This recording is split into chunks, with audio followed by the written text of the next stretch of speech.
बच्चों आज हम लोग देखेंगे डीएवी इंस्टीट्यूशन छत्तीसगढ़ के मॉक टेस्ट 2023-24 का सॉल्यूशन जो कि है साइंस का, जिसमें से हम केमिस्ट्री वाला पार्ट देखेंगे अभी। तो सबसे पहले क्वेश्चन नंबर 3 देखते हैं। तो क्वेश्चन नंबर 3 में क्या पूछा है कि Tyndall effect is observed in which of the following. तो सबसे पहले देखते हैं कि टिंडल इफेक्ट होता क्या है। तो टिंडल इफेक्ट क्या होता है, scattering of light by colloidal particle, है ना, जिसकी वजह से पाथ ऑफ लाइट क्या होता है, विजिबल होता है। यानी क्या हो जाएगा, colloidal Tyndall effect is scattering of light by which path of light is visible, जैसे कि आप इस पिक्चर में भी आप देख पा रहे हो। अब इस चारों में से जो भी हमारा क्या होगा, कोलाइडल सॉल्यूशन होगा, वही क्या होगा, हमारा आंसर हो जाएगा, क्योंकि कोलाइडल सॉल्यूशन में जनरली हमको क्या देखने को मिलता है, टिंडल इफेक्ट देखने को मिलता है। तो ट्रू सॉल्यूशन ये भी क्या बनेगा हमारा ट्रू सॉल्यूशन, ये भी क्या है हमारा ट्रू सॉल्यूशन। तो सिर्फ हमारा ऑप्शन नंबर बी जो है उसमें क्या है, स्टार्च प्लस वाटर, यही क्या बनाएगा हमारा कोलाइडल सॉल्यूशन। इसीलिए ये क्या हो जाएगा हमारा आंसर। यानी टिंडल इफेक्ट किसको कहाँ पे देखने को मिलेगा, आपका स्टार्च एंड वाटर में, यानी आंसर नंबर बी हो जाएगा। आंसर क्या हो जाएगा, ऑप्शन नंबर बी। अब नेक्स्ट देखते हैं क्वेश्चन नंबर 4, जिसमें पूछा कि which of the following is homogeneous. Homogeneous का मतलब होता है क्या, होमो मतलब होता है क्या, सेम। होमो मतलब क्या होता है, सेम। यानी अगर मैं दो सब्सटेंस को मिला रहा हूँ और मिलाने के बाद दोनों एक जैसे दिखे, यानी दोनों का जो पार्टिकल्स है वो हमको अलग अलग विजिबल ना हो, जैसे कि आप पिक्चर में देख ही पा रहे हो, तो ऐसे सॉल्यूशन को क्या बोलते हैं, ऐसे मिक्सचर को क्या बोला जाता है, होमोजीनस मिक्सचर। तो यहाँ पे होमोजेनस मिक्सचर यानी जब हम लोग आइस को देखते हैं तो आइस सिर्फ आइस ही दिखता है ना, यानी उसमें और कुछ भी चीज़ हमको दिखाई नहीं देता, अलग कुछ पार्टिकल नहीं दिखाई देता है। और एयर का जब हम लोग बात करते हैं तो एयर में भी हमको क्या, एयर में इतने सारे गैसेस है, पर क्या वो सारे गैसेस विजिबल है क्या, वो विजिबल नहीं है। तो सिर्फ आइस और एयर जो होगा वो क्या हमारा हो जाएगा, होमोजेनस नेचर का हो जाएगा। ऑप्शन नंबर डी क्या हो जाएगा, सेकंड एंड फोर्थ हमारा आंसर हो जाएगा। अब अगर वुड बोलेंगे तो वुड क्या होता है, वुड एक जैसा दिखता है क्या बच्चों, वुड में जैसा कि आप पिक्चर में देख रहे हो, वुड क्या होता है, डिफरेंट डिफरेंट पार्ट्स अलग अलग आपको देखने को मिलता है वुड में। और सॉइल में भी जैसा कि पिक्चर में आप देख ही पा रहे हो कि सॉइल में भी क्या होता है कि सॉइल में जो भी सब्सटेंस है वो अलग अलग आपको दिखाई देता है। इसलिए वुड और सॉइल क्या हो जाएगा हमारा, हेट्रोजीनस नेचर का हो जाएगा, इसलिए वो हमारा आंसर नहीं हो सकता। क्वेश्चन नंबर 5 में क्या बोला है कि elements present in the formation of quick lime. तो क्विक लाइम किसको बोलता है, कैल्शियम ऑक्साइड बोलते हैं ना। क्विक लाइम किसको बोलते हैं, कैल्शियम ऑक्साइड को बोला जाता है। तो अगर मैं बात करूँ क्विक लाइम में कौन कौन सा एलिमेंट होगा, जनरली कैल्शियम एंड ऑक्सीजन, यानी ऑप्शन नंबर बी हमारा आंसर हो जाएगा।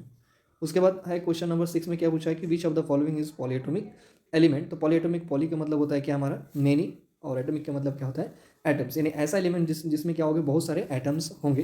तो जब हम लोग नाइट्रोजन का बात करते हैं तो नाइट्रोजन क्या होता है, N2 होता है। अब ये तो एलिमेंट नहीं, ये तो मॉलिक्यूल है, इसलिए आंसर में हो नहीं सकता।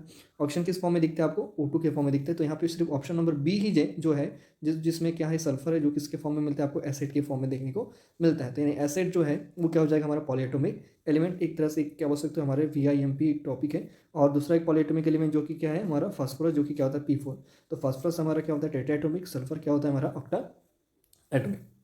अब नेक्स्ट क्वेश्चन नंबर 7 का जब हम लोग बात करते हैं तो उसमें क्या बताया कि when heat is constantly supplied by a burner to boiling water then the temperature of the water during vaporization. तो वेपोराइजेशन क्या होता है, वेपोराइजेशन होता है हमारा लिक्विड से किस में चेंज होना, हमारा वेपर या गैस में चेंज होना। तो यहाँ पे क्या हो रहा है, स्टेट में चेंज, स्टेट में क्या हो रहा है चेंज, लिक्विड स्टेट क्या हो रहा है, गैस स्टेट में चेंज हो रहा है। तो हमको पता है कि जब भी स्टेट में चेंज होता है जो टेम्परेचर क्या होता है हमारा कांस्टेंट रहता है। तो क्या होगा, ऑप्शन नंबर डी क्या हो जाएगा, डज नॉट राइज इट। और तो इसका आंसर क्या हो जाएगा, ऑप्शन नंबर डी, क्योंकि जब भी स्टेट में चेंज होता है वो क्या होता है, उसमें क्या होता है टेम्परेचर में कोई चेंज नहीं आता है, टेम्परेचर रिमेन्स कांस्टेंट। तो ये भी हमारा एक तरह से IMP टॉपिक या IMP हो जाएगा कि जब भी स्टेट में चेंज हो रहा होगा बच्चों, तो वहाँ पे हम लोग ये ध्यान रखेंगे कि वहाँ पे टेम्परेचर क्या रहेगा, कांस्टेंट रहेगा। अब इसके बाद जो है क्वेश्चन नंबर 8 में क्या पूछा है, क्वेश्चन नंबर 8 में जैसे कि आप देख रहे हो क्या है कि एलिमेंट एक्स जिसका एटॉमिक नंबर कितना है 20 है, the electronic confirmation of the ion having inert gas confirmation. तो हमको पता है कि अगर एटॉमिक नंबर 20 है तो कौन कौन सा शेल होता है, K shell, L shell, M shell और एन शेल। तो के शेल में मैक्सिमम कितने इलेक्ट्रॉन आ सकते हैं, टू इलेक्ट्रॉन। और एल शेल में कितने आ सकते हैं, 8। एम शेल में कितने आ सकते हैं, 18 आ सकते हैं, ठीक है। तो ये लेकिन यहाँ पे 18 आ सकते हैं, तो हमारे पास कितने इलेक्ट्रॉन बचा, 2 8 और बचा, क्योंकि टोटल क्या होता है atomic number is equal to होता है, atomic number is equal to होता है क्या, number of electron, number of electron. तो जितना एटॉमिक नंबर वही क्या होगा उसका नंबर ऑफ इलेक्ट्रॉन। तो यहाँ पे एटॉमिक नंबर 20 यानी इलेक्ट्रॉन भी कितना होगा 20। तो के शेल में मैक्सिमम कितने इलेक्ट्रॉन आ सकते हैं, 2 इलेक्ट्रॉन। एल शेल में कितने आ सकते हैं 8। तो टोटल कितना हो गया 10 हो गया। अब बचा कितना 10। तो अगर मैं एम शेल में 10 भरता हूँ फिल करता हूँ तो वो क्या हो जाएगा गलत, क्योंकि अगर मैं आउटर शेल का बात करूँ तो आउटर शेल में मैक्सिमम कितने इलेक्ट्रॉन आ सकते हैं 8। तो इसमें कितना फिल करेंगे 8। तो बचा रहेगा कितना हमारा 2 इलेक्ट्रॉन बचेगा, उसको किसमें फिल कर देंगे एन में। तो आपको बोला आयन जिसका इनर्ट गैस कन्फिग्रेशन है, तो आयन मतलब एन में से इलेक्ट्रॉन क्या कर देंगे यहाँ से हटा देंगे, क्योंकि इनर्ट गैस में याद रखेंगे बच्चों कि इनर्ट गैस में कितने इलेक्ट्रॉन रहते हैं हमेशा 8 इलेक्ट्रॉन। आउटर मोस्ट में कितने इलेक्ट्रॉन रहता है 8, इनर्ट गैस में 8 इलेक्ट्रॉन। तो अगर एन से 2 इलेक्ट्रॉन हटा दे तो आउटर में कितना हो जाएगा 8 हो जाएगा ना। आंसर क्या हो जाएगा 2 8 एंड 8, तो यहाँ पे किसी भी ऑप्शन में 2 8 8 नहीं दिया गया है। तो सबसे अच्छा जो इलेक्ट्रॉनिक कन्फिग्रेशन डी में ही दिया है, क्योंकि यहाँ पे हम देख सकते हैं कि सेकंड वाले में कितने आ सकते हैं, मैक्सिमम 8 आ सकते हैं। इसमें कितना फिल है, 10 है, तो सी ऑप्शन नहीं हो सकता। अब यहाँ पे देखिए लास्ट शेल में मैंने बताया था कि कभी भी 8 से ज़्यादा इलेक्ट्रॉन नहीं आ सकते, तो ये भी ऑप्शन हमारा क्या हो जाएगा, गलत। तो अब सेकंड शेल में तो 8 से ज़्यादा आ नहीं सकते, यहाँ पे कितना है 18 है, तो ये भी ऑप्शन आंसर नहीं हो सकता। तो एक ही ऑप्शन बचता है कितना, डी। वैसे इसका एक्चुअल आंसर आयन बोला है, तो 2 इलेक्ट्रॉन हटा देने के बाद क्या हो जाएगा 2 8 8, यानी कैल्शियम 2 प्लस का क्या हो जाएगा सी 2 8 8। एक्चुअल आंसर होगा 2 8 8, है ना। लेकिन अगर ऑप्शन से देखें तो ऑप्शन में कहीं पे तो दिया हुआ नहीं है, तो हम आंसर किसको लेके चलेंगे यहाँ पे 2 8 8 2। ये वैसे आयन का नहीं है, किसका है, कैल्शियम का है। एक्चुअल आंसर क्या हो जाएगा 2 8 8। उसके बाद सबसे लास्ट क्वेश्चन जो है वो क्या है, Rutherford alpha particle scattering experiment was responsible for the discovery. तो रदरफोर्ड का जो अल्फा स्कैटरिंग एक्सपेरिमेंट वो किसके लिए किया गया था, एटॉमिक न्यूक्लियस के लिए किया गया था। अगेन एक तरह से क्या हो सकती है, आईएमपी टॉपिक है क्या, रदरफोर्ड अल्फा स्कैटरिंग एक्सपेरिमेंट। यहाँ से आपको आगे क्वेश्चन देखने को मिल सकते हैं।